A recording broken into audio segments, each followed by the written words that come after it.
Today we're looking at the concept of human interaction through every subject in the Year 8 timetable. In other words, what happens when you get other people involved in what you're doing? In each lesson they've been looking at it in a different way. So in mathematics they've looked about the benefits of working in a team against working as an individual. In history they've looked at the impact of the police. And it's been quite an interesting activity to watch students participate. So in mathematics, what are the advantages of working in a team? You can hone on other people's skills, create it so it's more efficient and quicker. What are the advantages of working by yourself? You get more pride in your work because you know you haven't had to rely on anybody else, and you know it's just your work. The maths lesson is really focused on teamwork and on collaboration between people, on cooperation. Obviously today's about human interaction, but what would the opposites of those look like? What would those opposites be? What might the opposite of TV be? Television shows you the world outside of you, but instead of looking in TV, you can go experience yourself. Okay.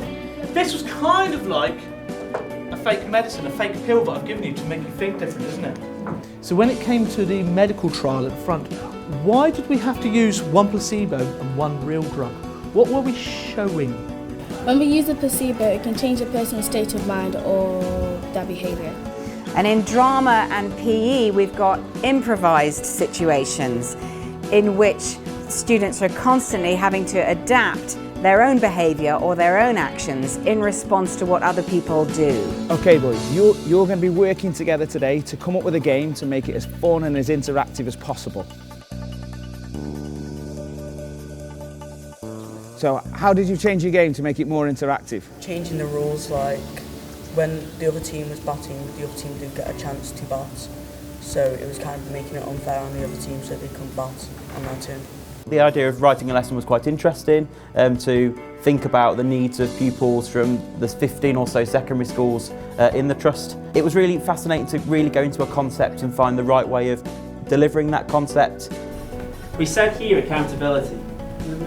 In the 19th century, the police did not wear identification numbers, which meant effectively they could go around, bash anyone on the head and get away with it. If the police cannot do their job, what does that suggest then about their relationship with the public? The public think they can get away with anything. The public might think they can get away with everything. Harry Potter and the Philosopher's Stone, and we'll think about why this book might have been banned based on people's interactions with this as a text. It could affect some religions. Okay, tell me a little bit more.